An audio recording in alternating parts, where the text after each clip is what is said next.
So let's start. Good afternoon, everyone. Welcome to the series of lectures in innovation and entrepreneurship. My name is Marios Dikiakos. I'm the chairman of the Council of Entrepreneurship at the university. You did the first lecture. And? You did the initial lecture. Yes, I did the initial lecture for those of you that remember me. Today we have the pleasure and the honor to have with us Mr. Tassos Stassopoulos, who is an economist. He studied at Cambridge University. He has a long and distinguished career in financial and investment analysis, and recently, not so recently, he moved to entrepreneurship, so he has created an investment firm, and he's going to talk us about his experiences. So, thank you, Tassos. Thank you very much. For those of you who came here to see an economics lecture, you will be grossly disappointed. So I'm here when I answer three questions. Why did Google Glass fail? Why do people like to spend so much time on their cell phones? And third, why did TikTok succeed when all these Facebook challengers failed? And I'm going to try and give you a very different perspective. And when I show you that, I'm hoping that I will get you to see the investment world in a different way, entrepreneurship in a different way, and it will also help you understand which of your personal relationships are likely to fail, who of your friends is likely to get divorced next. So it's going to be a very different lecture than what I would have thought I would have given maybe 20 years ago. So I'm going to go back 18 years to 2004. Now, I had reached the high point of my career that far. I had worked for 12 years, and I made it to the cover of Institutional Investor, which is the most accredited, well-known magazine, which does a survey, and I was a top analyst, not only in my sector, but for the whole of Europe. And I had spent 12 years of my life analyzing companies, trying to understand the risk, trying to understand what's priced in by the stock market. And the talk I'm giving today is a very different perspective. And how did I get to this different perspective? 2 years after this picture was taken, I moved from Credit Suisse, which is a big investment bank, to be an investor and start running funds. And by the end of 2008, I was managing about $5 billion in funds. So you can imagine my surprise when some stage in 2009, I met a psychologist and a social anthropologist who had never met a portfolio manager before. So she asked me to explain what I did. And when I finished explaining, she turned around and said, "This is fascinating, but it's flawed, it's incomplete." So when I tell the story now, I pretend that I was very receptive and I really was constructive, but I was like, "What? Do you know who I think I am? I'm really important, you don't understand what I do." But actually she had a point. She argued that all my methodology that we follow as economists, as investment people, relies on speaking to companies. The companies are the source of information. And actually, people dictate trends, not companies. And if you want to be a long-term investor, you need to account for people. You need to speak to the people first. So for me, that was a big change, and it got me on this big journey. So since 2010, over the last 13 years, I have traveled from the slums of Lagos to the middle-class homes in Medellin, in Colombia, through drug trafficking villages in Mexico, through the grasslands of Inner Mongolia and the very growing cities of China, through rural India, and 15 different emerging markets. I have done 27 major ethnographic studies where I go to people's homes trying to understand their lives, sit with them, share the food, share their drink, and sometimes I even had to sleep on their floors. And with that, I've realized that it's more than numbers that you have to work on. And with that, I became a collector of people's stories. And where numbers told me what was happening, people's story explained to me why things are happening and showed me a path to the future.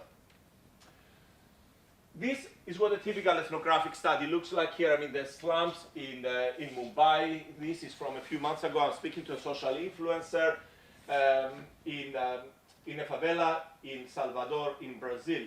And it's a very structured way that you go about in doing ethnography. And with that, I'd like to finish. Sorry, I'm just joking. We're just starting. So, so going back, this is what ethnography looks like. So it's a very structured methodology. It takes about 6 months of planning before you go to the ground to meet people in their homes. Like for the example, this woman, Sneha on the left, she is a low-income person, and we wanted to get a representative sample of Indian youth. They say it's not enough to go and meet somebody who goes to university, somebody who has rich parents. You need to meet also. She lives in the slums. Her father is a driver, her mother is a maid, and she also works part-time to put herself through university. So that's how you get representative cross-section. And we have very open-ended discussions with them. I sometimes follow them where they go to meet their friends in the cafe. Sometimes I give them money and go to the supermarket to see what they would buy. And this is a study I'm about to start on Monday. And I'm starting from Goa, where I'm meeting with people. I'm going down to Karnataka and traveling around Karnataka state. And I want to study the lives of migrants. And to understand the lives of migrants,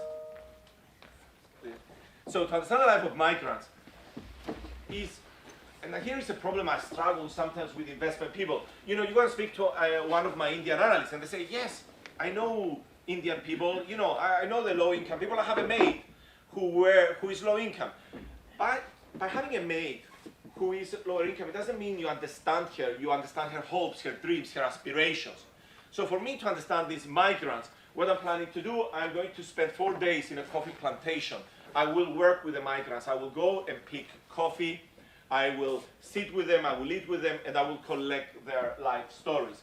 And I have to admit, I'm a bit nervous because I did another study before where I went to rural India to understand about the risks to their lives, and they have snakes that bite and they kill you within half an hour. So I'm a bit nervous about that. But that's the type of research that you have to do. So with this, I'm going to have these 3 questions. Do you have, in true innovation, gifted visionaries, or is this from consumer feedback? So my first question, Google Glass. Who knows what Google Glass is? Excellent. I would love anybody to tell me why they failed, because Google Glass was an amazing innovative technology. We have seen that still is being used in industry. They did this amazing hype launch. They got this media and influencers. You have there Prince Charles in the old day, and they seem to have been doing everything right. Why did this thing fail? Is this an audience that speaks? Anybody who is brave enough to shout? Why do you think it failed?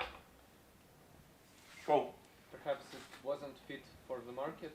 Maybe the demand assessment wasn't careful enough. That's actually a very valid reason. Demand, because they did not speak to the consumer. So what happened with Google Glass? They were not allowing it in restaurants, concerns about privacy, and the word that probably killed them. You were a glass hole if you wore the Google Glass. But imagine it from somebody's perspective. If I wear Google Glass, I will have a phone like this in my face. And you're talking to me. How am I connecting with you and responding? And people want to connect with other people. So maybe it works for industry, but it doesn't work for these consumers. And I have to tell you, when I started doing this ethnographic research, which I've been doing now for 13 years, the #1 user of this data used to be people like Procter & Gamble, it used to be Unilever, Nestle, and now the biggest user of data of this ethnographic research is actually Google. Google has every algorithm that you can imagine on the planet. They collect, if you're talking about big data, the biggest data set that you can imagine, but they still need to get inside people's heads to understand why things are happening. So after this event, Google had changed their attitude. So I go back to this quote that started me on this journey from 2009. The company does not dictate the trends. Consumers dictate the trends, and the companies either get it right or get it wrong. And Google got it wrong. Had they done proper work with the consumers, they would have seen a different vision. Now, the biggest pushback I get on this is the following. If I had asked people what they wanted, they would have said they wanted faster horses. Henry Ford, about the Ford Model T. Now, there is no evidence that actually Henry Ford ever said this, which is the most quoted thing from Henry Ford coming out. Actually, he did say that you can have any model of the Ford Model T you wanted as long as it's black. So he actually did not care much about what consumers thought. He produced the car, and he was grossly successful, and therefore there is this image that if you want to innovate, you build it and people will come. Here is another point though. Who in this room has heard of Alfred P. Sloan Jr.? Have or have not? You have not heard of him? No. No, okay. Listen, he wrote this amazing book. He was the head of General Motors from the 20s onwards. And Alfred P. When I was a consultant in the 90s, when I worked with CEOs and they were new in their job, I always gave them this book as a gift. I think it's the best management book there is about his travel, and he has a really great vision on looking from the consumer's eyes. So what did Alfred P. Sloan do to Henry Ford? He went and spoke to consumers, and consumers said to him, we want to change every year. We want a car that we can afford. We want to be able to trade in our car. And all of a sudden, you see this tagline, a car for every person, every purpose. So when you hear this quote that, you know, he would have given the faster horses, Ford, 1920, 65% market share. By 1927, 15. The biggest destruction of market share, they were the leader, they got killed. In 1927, they would try to bring out the Ford Model A, too late. The other guys were already connecting with the consumers. They never caught up with them. So, in my head, I always ask this question, why though did people want a car? What would have happened if they had done ethnographic studies like I do and gone to consumers' homes? And my belief is that probably the people wouldn't have told him they wanted faster horses. They would have said, we want faster and cheaper horses. That's what they would have asked for. And why does that happen? And I believe the reason is because of the construct of time. So, a car ultimately is a time-saving device. And there is a great book about the geography of time when they looked at different cultures and the concept of time. And they did the following 3 tests. They went in different cities, in different countries, and they measured how fast somebody walks 20 meters in the street, 60 feet. So they made sure different times of the day the person had to walk alone. They went and they gave $5 to buy a stamp and timed how quickly it took to get this transaction and get the money back. And then finally, the time accuracy of clocks in different banks. And based on that, they came up with 3 conclusions.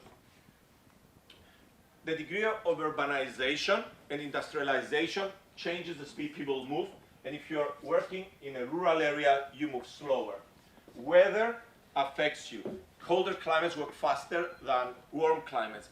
And I'm not talking about so much the culture, even individual people. When you ask somebody on warm weather, how long does it take to tell me when 60 seconds have passed, they get it pretty accurately, and then you ask the same person during winter, and he thinks at 50 seconds that the minute has passed.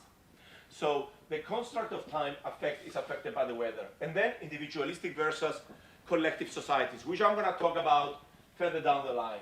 But let's first focus on industrialization, because this affects emerging markets where I spend a lot of my time. This, for me, surprises me, because I can't understand why somebody working in a rural area will move slower, because they're as busy, apparently, as the people in the big cities. When I speak to my father, he tells me that his father, who was a farmer, used to work like a slave. When I ask him how many days he didn't work, he says to me none. He used to work 380 days in a year. Now, this doesn't match with what I find when I'm doing ethnographic studies in emerging markets. So I think my father is not telling completely the truth. I'll give you an example. This is Pritesh, who lives in rural Maharashtra. And I met him in Pune. When he was in his village, he doesn't own any land, he just works in other people's lands. And it's him, that's his mother, with his father, he has a wife and a young daughter. There is a drought, they only worked about half days in the year. That's the productivity that this man has. And they could not even get 2 regular meals a day. So what Pritesh did, he moved to the city. So He works, when I met him, he was working as a guard at the school, and then he had a rickshaw, which is this, I don't know if you've seen them, these tuk-tuks, like taxis with the three-wheelers. He would drive it, and then when he was working as a guard, his father would drive it, and his father also worked as a waiter. His mother worked as a maid, and she started this restaurant type of little, don't think of a restaurant, imagine it like a kitchen, where she cooks for students who are in a boarding school. And his wife also worked. So immediately you have this family moving from a village to a city, their income increased tenfold. Tenfold. That means these people start imagining a future where they can provide better healthcare, education, even some financial security for their kids, and still aspiring for more and better. And with that, these people now, the value of their time changes, and they need efficiency devices. So this woman, Swati, she was a beautician. She worked out of her home. She bought one day a fridge. By having a fridge, she could work 3 hours more a day. That means she could do more customers. Then with that money, she bought a motorcycle. And instead of servicing people in the low-income area that she lives, she could go now with a motorcycle in more affluent areas and get more customers. So, what happens when people get their first fridge? The first fridge is an efficiency device. People use it to store ingredients, leftover food, or pre-cooked food. That's what saved them the 3 hours. When you become middle class, you start indulging yourself and your family. You store in your fridge soft drinks, beer, butter, ice cream, wine. And then when you become affluent, you want to live forever. That's what the rich want to do. And it's a piece of immortality. It's fat-free everything, probiotics, diet food. So we can look at the evolution of fridges in these emerging markets from the various socioeconomic, across the various socioeconomic groups. So you can see, for example, India is at an efficiency stage, China is at an indulgence, Brazil is at a health stage. Now, India is going to enter, the refrigeration is going to exceed about 50% in about 3 years, and it will enter an indulgent phase in 3 years. That doesn't mean their fridge will look like the middle-class Chinese fridge, but I have pictures of the Indian fridges of every socioeconomic group, so I can predict what they will be consuming more of. So when I look at it, I can see a lot more ice cream, probiotics, yogurt, a lot of dairy-based products. So when I think about investments, then I can go and look for data. Look at from the poorest to the richest India. In wheat, goes from 1 to 1.8. So the richest India can eat only 80% more wheat when they get rich. Rice, 1 to 1.9. Look at now dairy, what happens to it.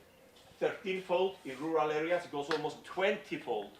So you can see what products will benefit the most. Now, I'm going to do a little parenthesis and check my time, I don't overrun. I did this research on the fridges, and I wrote an article about a woman who told me that a fridge would change her life. And it was a very heartwarming story. I wrote it before Christmas in 2013, and I published in the Financial Times, and it was voted it was the 8th most read blog in the Financial Times in 2013. So in 2014, the economists came and said, what goes in a person's fridge when they buy a fridge? And I said, I've done this amazing analysis, I've analyzed all these fridges, I'll give it to you, I've written this article, but I'll give it to you. And they published it, I think, I can't even remember, something, Cool Developments or something like that. It was some catchy title. The Economist publishes this article in May 2014. And at the beginning of 2015, the BBC comes to see me in my office, and I went to sit down with them to see what they wanted. There were 4 people, and they asked me, are you the father of fridgeonomics? So one day, university courses will be teaching fridgeonomics next to economics, and I am the one who started taking all these pictures of all these fridges. So I want to go to the second question. The use of data, mobile data, why is it so high for Indians? It was a question I want to answer, and if you look at the data usage, I basically pay for 12 gig a month and I use 1. And these guys go from 5 to 17. And we thought, they don't have broadband, a million excuses. So we went and did this study of millennial youth in 2018. I spent probably about 2 weeks studying 32 people's life in a lot of detail. And what we came to realize is that if you're a collective society like India, you spend a lot of time with your family. The family is all around you. You don't have any personal time. And the cell phone is an escape. It allows you personal space. That's how they see it. So the personal space comes by sitting on their cell phone, and the personal space comes also by going to a cafe, even to be alone or to be with friends. It's a search of some privacy. And that got me to change even the way I think about when we look at my kids at home. And there is a very interesting study by Jonathan Haidt, which looks at the age when kids are left unattended to go outside. So just to wake everybody up, I'm going to ask you this question, okay? Who was allowed to go with nobody watching them? Actually, it's too risky for a group. I'll ask it anyway. Who was allowed to go out unattended from the age 12 onwards? Okay? Who was allowed to go from the age of 5 onwards? Okay? So let me tell you what the study shows. The study of Jonathan Haidt said anybody born before 1995, and you ask this question, you were allowed to roam the street from the roughly unattended from 5 to 7 years old. And anybody after 95, generally, that shifted by 8 years, becomes 13 to 15. So a lot of the time we get frustrated. We used to roam the streets to be alone. A lot of the escape of my kids is the time on their computer. Otherwise, we are in their face all day at home, asking them why they don't do homework. Now, when I looked at investing in this team, I thought, okay, these people, escapists, cafes, we should invest. And I have I have two investments, one in Indonesia and one in Latin America on Starbucks, but both also own fast food. And the question I have in my head is, do I want to buy this? Because I'm going to end up with fast food. Is fast food also a good trend I should invest in? And the most important thing that ethnographers tell you is before you invest, we tend, as financial people, we hear somebody tells us what is happening, and we think immediately, I know what's going to happen next.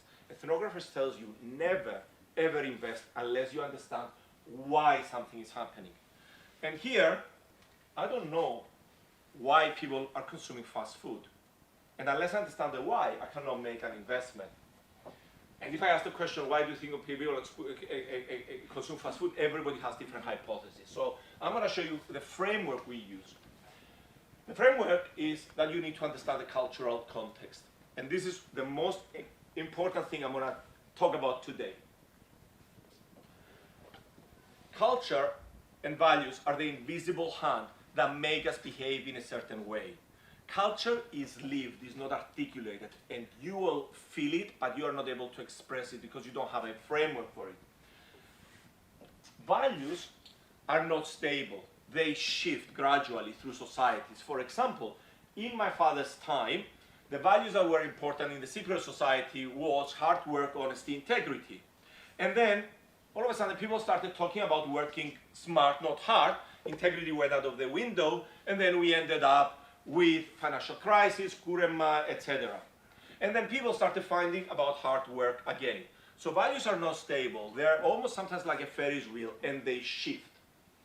For me, I have adapted in this work a framework by a psychologist called Shalom Schwartz from Jerusalem University, who said that if you can understand how values get reprioritized and shift, you can explain political movements, changes in consumption patterns and trends. And I'm going to explain this model within 5 minutes in a very simplified way. So what Schwartz said is think of it in 4 different quadrants. Here at the bottom right-hand side is a conservative quadrant.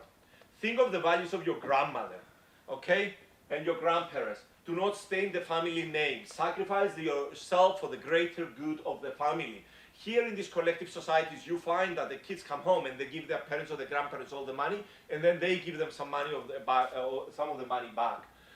the extended family is gonna pull together to protect you. Somebody gets sick in the village who is your relative, you will give your money to them. And they will pull to protect you. That's where your security, and that's why you never break any of their values, because it's like a taboo. You will be ostracized. Now, most of the emerging markets I cover shift from these collective values to individualistic, and they enter this competitive quadrant that they're trying to compete and outdo each other through acquisition of status symbols, through grooming, education. And then values shift onto this quadrant where the individual is no longer trying to compete with others, but they're trying to compete against themselves. So they want to continuously learn. They want to have independence on how they set their time and continuous learning journey. Sorry, did I move it out? And then final top right is a higher set of values where, according to Short, he found that France and the Benelux countries were at the time with universalist benevolence, where people care about social justice, they care about the environment. Now, very interesting when we look at it from a political side. Short, this is positioning from the 1990s, from his studies. The United States was firmly in that quadrant, and what happened is September 11th happened. And values started to conservatives, they started shifting this way. And Trump is an outcome that happened out of September 11th. Now, for me, one interesting thing that Short says is that values in the opposite quadrant contradict each other. And I'll give you a very simple example. I used to work for a big asset manager, and we used to say, we are relentlessly competitive, this quadrant, and we're collaborative. Short said this is bullshit. You cannot be collaborative and competitive at the same time. Competition kills collaboration. So in our firm, we try to stifle that because we need to be collaborative. Ethnography is a collaborative process. The same thing, Japan never achieved what they could really achieve in this quadrant because they're very traditional. Not because they bow all the time and they have the angles that you have to bow, but you have 12, Abe came to power, they had 12% of women in managerial positions. He said he was going to make it to 30, and he failed and brought the targets down. Now, I said at the beginning, I'm going to use this model. I'm going to explain to you to predict which relationships are destined to fail and which of your friends is going to get divorced next. I'll give you a simple example. I have a friend. He is very firmly in this quadrant. He works in a bank. He drives a Porsche. He's a very flashy guy and quite entertaining, amazing, nice guy. His wife is a film director. She travels around poor areas and does social justice videos. The two values are opposite each other. So for every single, when he wants to buy a Porsche, she wants to, bash his head on the wall. And when she talks about the people in the slums and the social justice, he gets so annoyed with her self-righteousness, and he gets on his nerves. So one night we were having a few too many drinks, and I said to him, you realize that when he was complaining that his wife doesn't understand me, I said, you're going to get divorced in the next 5 years. And within 3 years he got divorced. But the worst thing was that he went to his wife and said, Tassos told me we would get divorced. You never understand me. You know what I said, so she stopped talking to me. Yeah, but so people in these opposites, it doesn't work. So many times, if your friends come and say, oh, I broke up with her or him, and they were horrible, they were this, they were never horrible. Excited, they were here, you're here, and you start on working together. And an alignment of values and beliefs is core to any long-term partnership, whether this is a business relationship, whether it's a marriage or a commercial relationship. It's really important. And I don't believe you can ever move away from being acquaintances to real friends unless you really understand the other person's values and where these people are coming from. So I did this long sidetrack because I want to show you about fast food and the question. So when I looked at fast food consumption and food consumption in general by socioeconomic group, let me tell you how it works. When you're conservative, you basically eat at home and you have guests at home.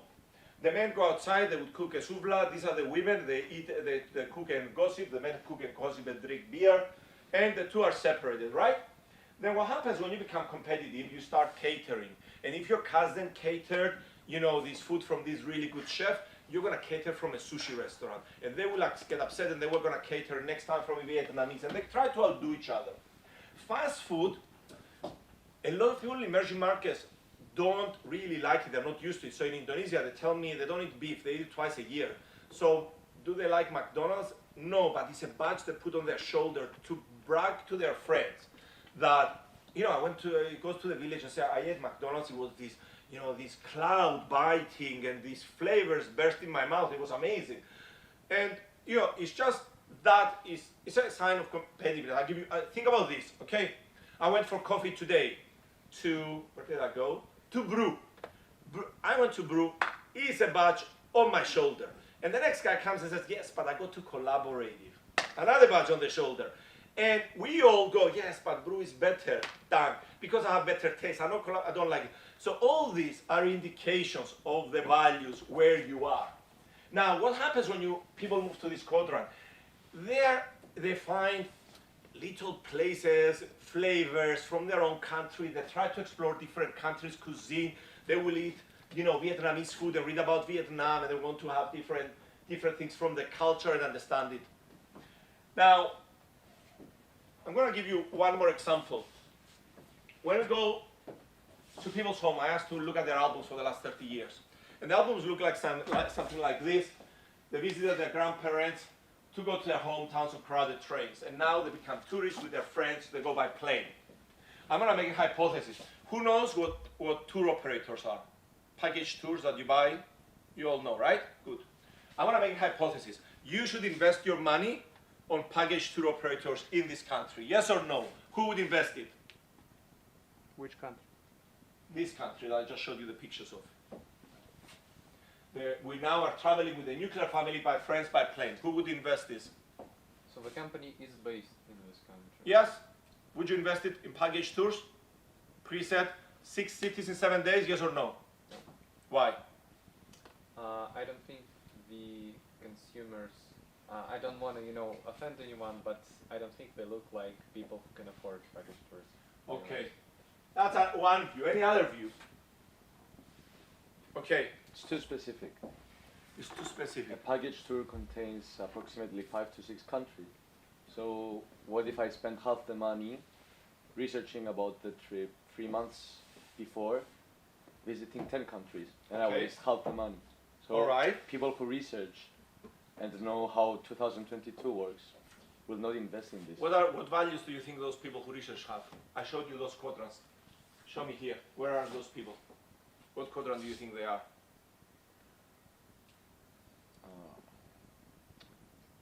On the very right side, in the middle. They're right here. People who continuously research, study, and they look. So you have a very specific, and I think you got the right answer though, because the answer is, it depends. What I just did, I tried to do a trap for you, and this is what happens to investors all the time. I gave you information, I told you what is happening, I didn't tell you why this is happening, and people came up with views. And that's what we do as investors all day. Oh, how did I do this? Press Double click? Touch screen. Oh, sorry. Touch screen. This, perfect. So, let me show you the values framework to explain it. So, what happens? When you have conservative, I'm going to ask you questions, huh? Watch. So, when you're conservative, you go by trade to visit your family. You're going to be going to see your family because family is really important to you. You never get on a plane. When you're competitive, let me tell you what you're going to do. You're going to travel 6 cities in 7 days. You're going to paste it on Facebook. Every single picture goes on Facebook. Every meal you eat, you're going to paste it on Facebook. Make sure your cousin who got that catered meal and try to be smart as, show him what travel is like.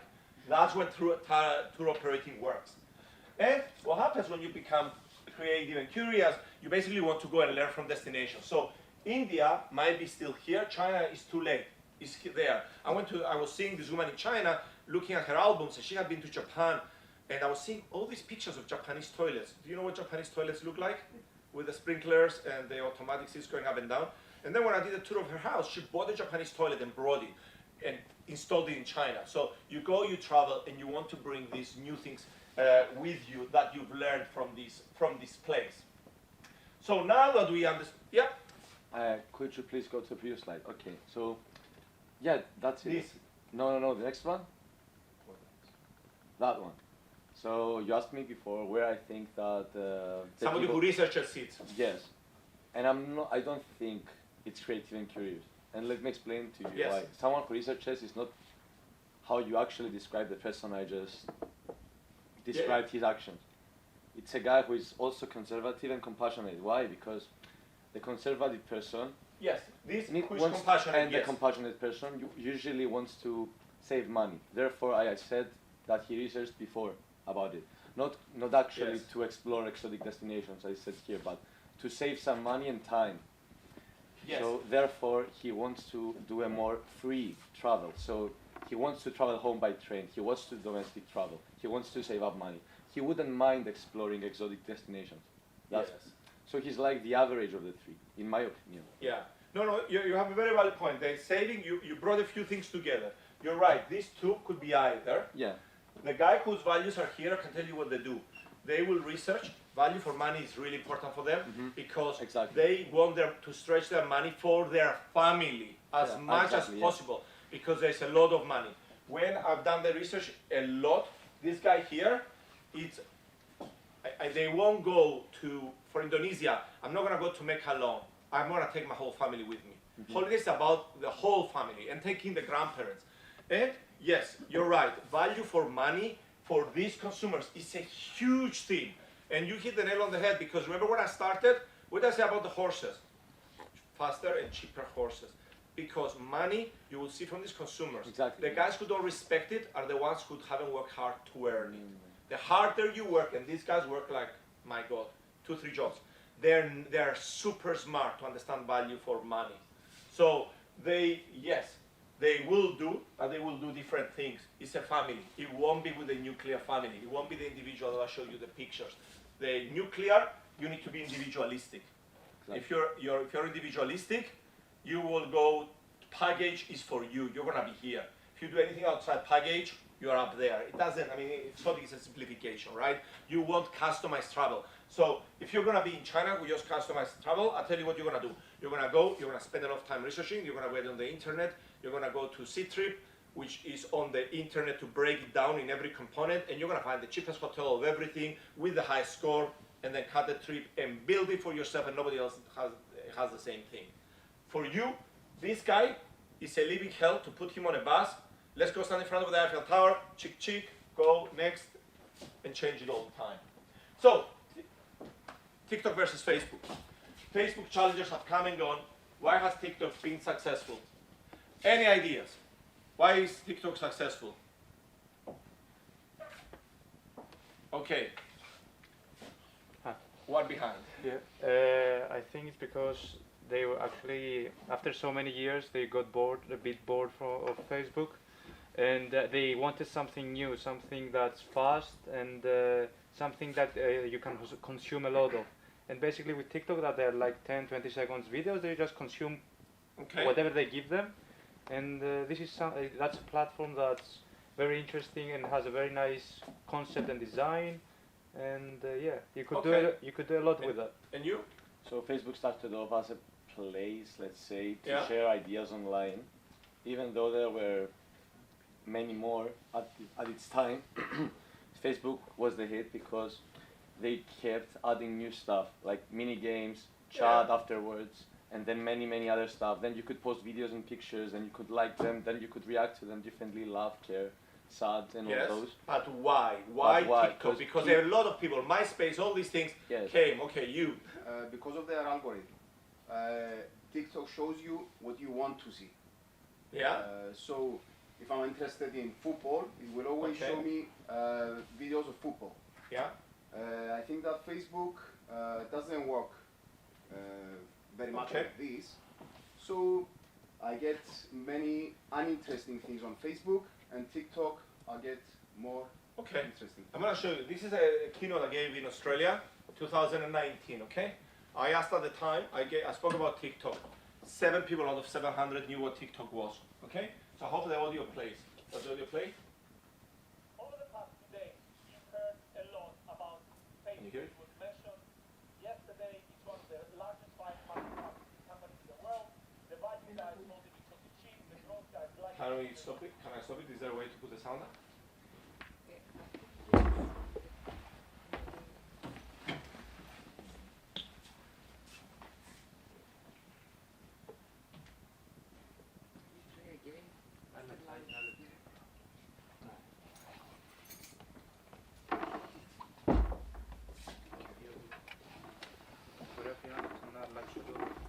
Βεβαίως. So I'm gonna help you with the story of TikTok, and I have shown you the values framework. I want you to think from values perspective what the 2D can we do it?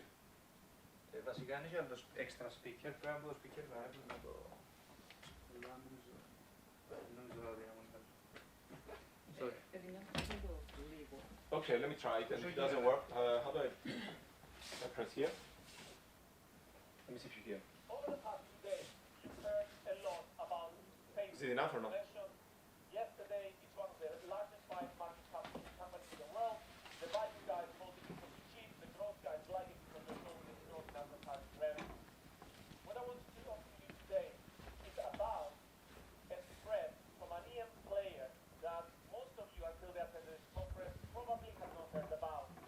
TikTok allows users to post 15-second videos. Now, most of you will think, okay, Facebook challengers have come and gone, but please bear with me and let's look at it together through a values framework. A year ago, I met in Mumbai Chaya, a 30-year-old cleaner who was training to be a nurse.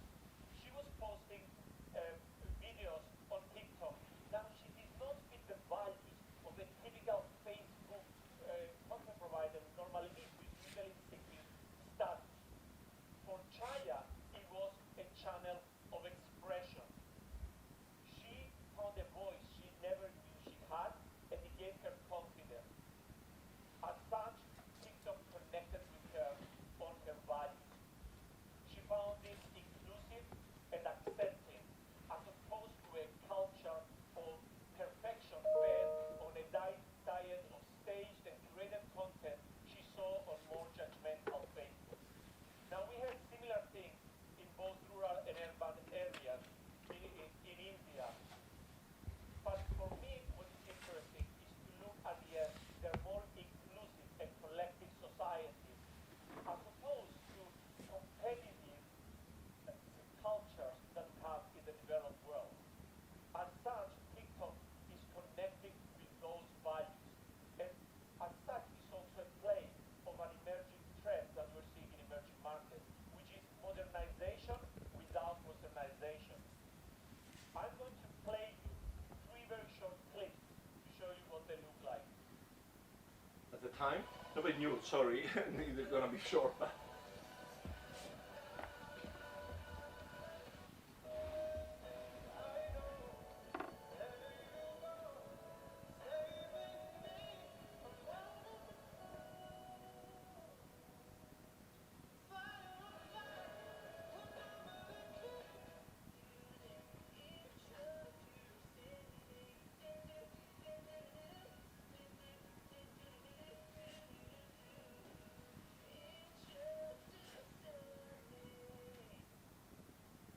Now, these videos feel very different from the typical videos that you would see on Facebook, where people are trying to show off where they've been and what they're about to eat.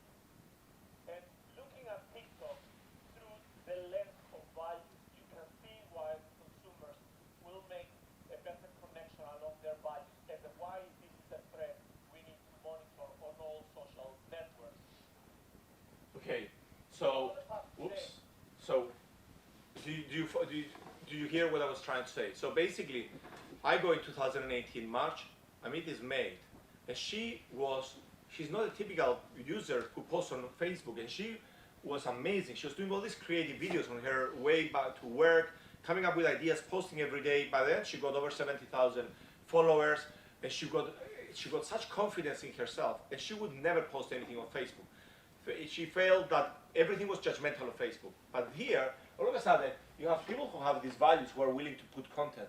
Well, generally, Facebook was for these people down here. And as such, it was only, I keep using as such, and I spotted it, it was only a very different competitive threat to a Facebook. And that's why I thought it was quite an important one. I want to make sure I don't run out of time, and I'm gonna finish off by going about this aspect of entrepreneurship and the study of youth and the things that stuck in my mind. So, in my time, when we had a question of what it takes to be successful, I would go to my father and he would tell me, oh, it's all about hard work, honesty, integrity. Like I said, yes, your grandfather worked 380 days in the field and you have to work like a slave. But today's generations, when they want to find out about how to do something, they never go to their parents. What they do is they go to YouTube and they write there, how do I become successful? And all of a sudden, what you get is a series of people there which all have the same narrative. And basically it goes something to the effect like, I used to work 9 to 5 for the man, and I was on this hamster wheel of hard work, and I hated every minute of it. And then one day, I looked deep inside my soul, and I found my true purpose. And all I needed to do was to believe in myself.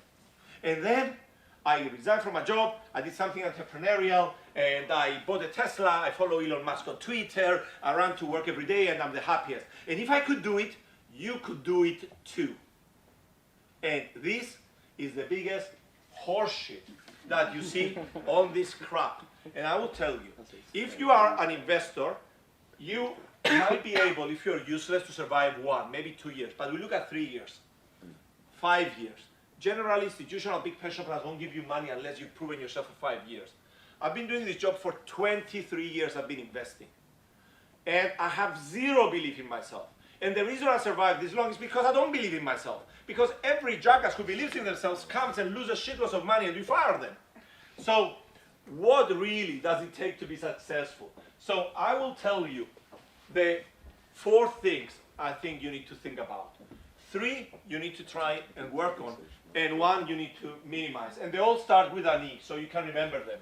The first is empathy. And it's ironic that I have my picture there, because after 13 years of doing this is the hardest thing to learn. Feel what somebody else is feeling. Not sympathy, where I feel sorry for them, but when I see something, get inside their psyche and feel the feelings they would feel and how they will respond to it. Their emotional response. Endurance.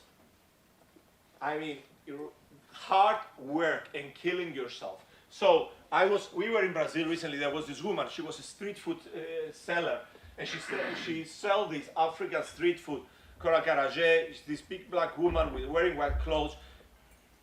COVID happens. She cannot sell street food in the fairs because they're shut down. She has women working for her. She puts a cart in the street and sells drive-through. Inflation happens. They don't do like Alpha Mega doubling the prices. She says, I cannot sell to my customers at a higher price. It's unfair for them. So she starts going to farmers markets everywhere to bring the cost of the food down. People start paying by credit cards. Credit cards take 3.5% and pay her a month later. She cannot, for you who do accounting, she doesn't understand the matching principle. So she has to pay everybody today for the cost, but she gets money 30 days later. She cannot manage it. Instead of complaining, she goes and does an accounting course. For me, that is endurance. She doesn't complain, she just gets on and works hard. Third, excellence. This is another big problem. At the early stages of school, you can be a good student and there is a spread. But as you get to university, and as you get out to a job, the difference in intelligence between you and the stupidest employee is about 5%. The guys you're competing with. 5%. The guy who works 5% harder than you can kill you. Okay? Just remember that. So, I have the following test. Imagine you're working in the bank and you get a call at 5:30. You're about to leave to go and have dinner with your family. And the client asks you to do something. You have 2 choices. Choice 1, you do a 5-minute job that the client thinks is good enough. Option 2, you do 3 hours, you do an amazing piece of work, the client will think you're a hero and will love you forever and he will be your loyal client. Which one of the two you do? And I can tell you, everybody will tell you they do the second, and most people will say at that stage, yeah, family is important, I need to spend time. Well, I will believe you if your values are at the bottom right-hand corner and you do it. But if you are on the, anywhere on the top or on the left, there is no way. It's just an excuse because of laziness. So, excellence. Every single thing you do has to be amazing. And then, finally, the thing you need to do the list of, expectations. This is where a lot of people come with high expectations of themselves. For me, the best, has anybody heard of the Stockdale paradox? Okay, Stockdale was a vice admiral. He was a fighter pilot in Vietnam. He was shot down. He was the highest naval ranking officer. He was shot down in 1965. He was a prisoner of war for 8 years of the Viet Cong. They used to call it the Hanoi Hilton, where they used to keep them. So they asked him who didn't survive, and the optimist didn't survive. The guys who said, we're going to be out by Christmas, and then they were not, and then they said by Valentine's, and they were not, and then they were by Easter, and they were not, and they were there for 8 years. They broke down. In business, you have to say, I have an unwavering belief that I'm going to succeed. But I don't know how long and what it will take for that to happen. And for us, every time we have a win and everybody starts to project, I say, no, things are going to get much worse before they get better for us. And that's the attitude you need to take with work. And I see it with these consumers. I asked them if they're optimistic about their life. If they had 2 or 3 events that went their way, they think their life is there. If they have 3 things like this, they think it's the end of the world and they get depressed. A life, as the ancient Greeks used to say, is a cycle. And you have your big target, and then you focus on that, but know that it's going to be always worse before it gets better. So 3 E's. Happy to be here. Okay, I'm glad you're happy to be there. So the 3 E's: empathy, endurance, excellence, and minimize expectations. And with that, I'll wrap it up. And I don't know if I have time. If you guys have time to ask any questions, I'm free. For anybody who wants to ask any questions. Oh, yes. I really like the explanation about the TikTok story. And it's fantastic because you're not explaining something after the fact, which is easy, but you predicted it. Yes. And, that's a hard part. Yes. Shall I tell you the failure of where I went wrong with this? I almost made a lot of money. I made money for clients. I cannot invest in private companies. I made money for clients who invested in it, but who were not my clients. But what I found was there was another company called Likey. TikTok was #1, but Likey out of Singapore was #4. And in rural areas, it was shooting through the roof because it was going through the local language and local vernacular. So we made an investment, and TikTok was valued at 120 million. This company was 520 billion. This was 5 billion, and it has sold to Baidu their operations, and we were getting 6 billion in cash. So I was getting this company for free. So I thought, I'm going to make so much money. Remember expectations? I set my expectations to make shitloads of money. And then I wake up one day, and there was a skirmish fight, the skirmish where you remember China and India soldiers killed each other. And all of a sudden, there were 60 apps that they were considered of Chinese origin, and they were banned by India. And there went my investment. Expectations, expectation management. But, Yes. my question is, how can you design these things into your product? Because did Facebook become like this by design? I mean, was this Zuckerberg vision? I mean, if you had asked Zuckerberg back then, maybe he would have said, "Oh no, I don't want Facebook to be like that. I want Facebook to be more intimate, more true, more everyday." And perhaps the owners of TikTok did not have this kind of behavior emerge right there by design, but this is just what happened. Maybe they were too busy just figuring and solving technical problems to really think about. And they find it by accident, right? Yeah. So a lot of times, I will tell you, when we do this research, we have a clear purpose in our firm. We want to go to the consumers to understand what solutions they see to their own problems. The second is to connect with companies and get them to stop seeing the world with their rose-tinted spectacles. And the third is to communicate this research like I'm doing here, so I can find other people to understand really what happens in the end. And the second point when it comes to companies is that companies see everything through the lens of their operations, and a lot of times do not see the trends, and they hit them by chance.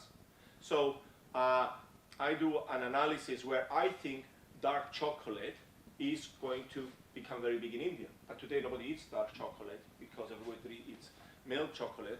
But the same way, if you went to Cyprus maybe 20 years ago, my generation, we used to think morning coffee biscuits, Dunkin' Milo was amazing. I used to take them in England with me 30 years ago. Who here eats morning coffee? Who here thinks morning coffee is good? Everybody likes Oreos. You know, so these things, and a lot of these companies, you go and speak to these companies, and I think the trend is 10 years away, and they might be too early. So a lot of the companies, yes, they are. It's a mixture. Some of them are good. Some of them are hitting it by luck. Or what I do as a test, if you're a CEO, I do a test where I say to you, okay, Mr. CEO, you're Sneha, that woman I showed you. You're 22 years old. You live in the slums, and your parents doing this, your mother's doing this. You're earning this money. Tell me, how much money do you save? And the good CEO will turn around and tell me about 50%. Lower income kids will save 50% of their money. A bad CEO says to me, oh, I spend it all. And I say, this is a true story from the CEO of Marico, one of the biggest Indian companies. I said, why? She said, oh, because my daughter doesn't save any money. I said, your daughter has a rich dad. And he says, no, but none of my employees do either. They are all rich. So you realize the CEOs who do spend a lot of time with their customers and they know them, and the guys who don't. And we need to educate and find the companies that are very responsive to this. But this is a very time-consuming and very expensive research, and very hard research to do.